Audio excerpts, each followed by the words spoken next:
ഖത്തറിലെ US താവളം Iran ആക്രമിച്ചതോടെ വ്യോമഗതാഗതം വലിയ രീതിയിൽ തടസ്സപ്പെട്ടിരിക്കുകയാണ്. പ്രധാനമായിട്ടും വിമാനത്താവളങ്ങളിൽ നിന്ന് പുറപ്പെടേണ്ട വിമാന സർവീസുകളെയാണ് അത് ബാധിച്ചിരിക്കുന്നത്. കരിപ്പൂരിൽ നിന്ന് പുറപ്പെടേണ്ട എയർ ഇന്ത്യയുടെ മുഴുവൻ സർവീസുകളും ഇതിനോടകം റദ്ദ് ചെയ്യപ്പെട്ടിട്ടുണ്ട്. ഇന്നും നാളെയുമായിട്ട് പോകേണ്ട വിമാന സർവീസുകളാണ് കൂടുതലായും ഇപ്പോൾ റദ്ദ് ചെയ്യപ്പെട്ടതായിട്ട് എയർപോർട്ട് അധികൃതർ പറയുന്ന ഒരു കാര്യം.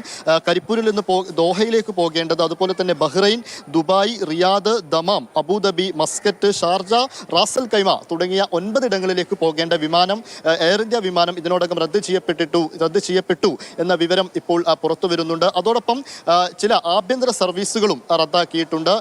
കരിപ്പൂരിൽ നിന്ന് മുംബൈയിലേക്ക് പോകേണ്ട ഒരു വിമാനമാണ് റദ്ദാക്കപ്പെട്ടത്. അത് ജിദ്ദയിൽ നിന്ന് വരുന്ന കണക്ഷൻ വിമാനമായതുകൊണ്ട് തന്നെയാണ് ആ രീതിയിൽ റദ്ദാക്കിയത് എന്ന വിവരവും എയർപോർട്ട് അധികൃതർ പറയുന്നുണ്ട്.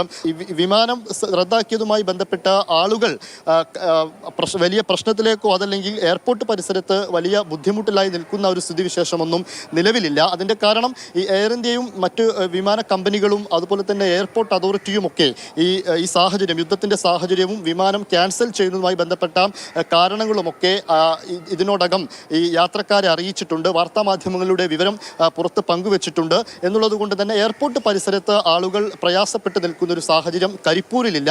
അതോടൊപ്പം തന്നെ എടുത്തു പറയേണ്ട മറ്റൊരു പ്രധാനപ്പെട്ട കാര്യം, ഇതുമായി ബന്ധപ്പെട്ട് വിവരങ്ങളൊക്കെ അറിയിക്കാൻ വേണ്ടിയിട്ട് ഒരു വാട്സപ്പ് ഗ്രൂപ്പും എയർപോർട്ട് അധികൃതർ ഇപ്പോൾ രൂപീകരിച്ചിട്ടുണ്ട്. ആ വാട്സപ്പ് ഗ്രൂപ്പിലൂടെ പുതിയതായിട്ട് ചാർട്ട് ചെയ്യുന്ന വിമാനങ്ങളും അതുപോലെ തന്നെ ക്യാൻസൽ ചെയ്യുന്ന വിമാനങ്ങളുടെ പേര് വിവരങ്ങളുമൊക്കെ ആ ഗ്രൂപ്പിലൂടെയും അറിയിക്കുന്നുണ്ട് എന്നുള്ളതാണ് കാര്യം.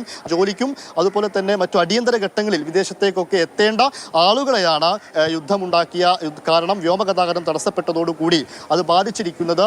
ജസ്റ്റിൻ മാത്യുവിനൊപ്പം ഇംതിയാസ് കരീം, മാതൃഭൂമി ന്യൂസ്, മലപ്പുറം.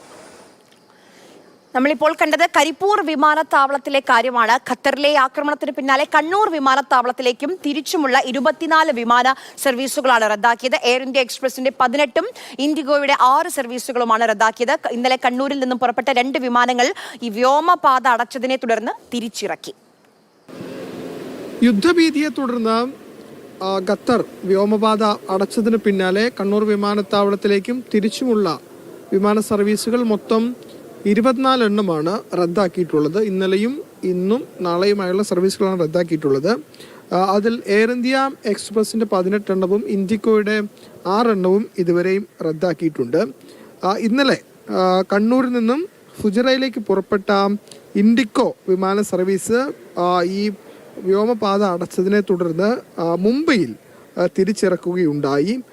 ഒപ്പം കണ്ണൂർ ദോഹ വിമാനവും തിരിച്ചിറക്കേണ്ട ഒരു അവസ്ഥ ഉണ്ടായി എന്നതാണ് ഏറ്റവും പ്രധാനപ്പെട്ട കാര്യം. നിലവിൽ ഏതായാലും യാത്രക്കാർക്ക് ഇത് സംബന്ധിച്ച് അറിയിപ്പ് നൽകിയിട്ടുണ്ട് എന്ന് വിമാന കമ്പനികൾ അറിയിക്കുന്നുണ്ട്. പക്ഷേ ആളുകളെ സംബന്ധിച്ചിടത്തോളം രാവിലെ ഇവിടെ എത്തിയവർക്കടക്കം തിരികെ മടങ്ങിപ്പോകേണ്ട ഒരു അവസ്ഥയും ഇപ്പോൾ ഉണ്ടായിട്ടുണ്ട്. നാളെ 25-ാം തീയതി 3 വിമാന സർവീസുകളാണ് റദ്ദാക്കിയിട്ടുള്ളത്. അത് 3ഉം എയർ ഇന്ത്യ എക്സ്പ്രസിൻ്റെതാണ്.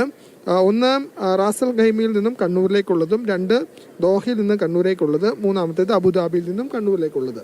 ഇതാണ് ഇപ്പോൾ ഏറ്റവും ഒടുവിലായി വിമാനത്താവളത്തിൽ നിന്നും കമ്പനികളൊക്കെ അറിയിക്കുന്ന വിവരം. ഇനിയിപ്പോൾ വെടിനിർത്തൽ പ്രാബല്യത്തിൽ വന്നതിന് ശേഷം എന്തായിരിക്കും ഇനിയുള്ള നടപടികൾ എന്ന കാര്യത്തിൽ വ്യക്തതയില്ല. അത് അല്പസമയത്തിനകം അത് സംബന്ധിച്ചുള്ള സ്ഥിരീകരണം ഉണ്ടാകും എന്നാണ് വിമാന കമ്പനികൾ അറിയിക്കുന്നത്.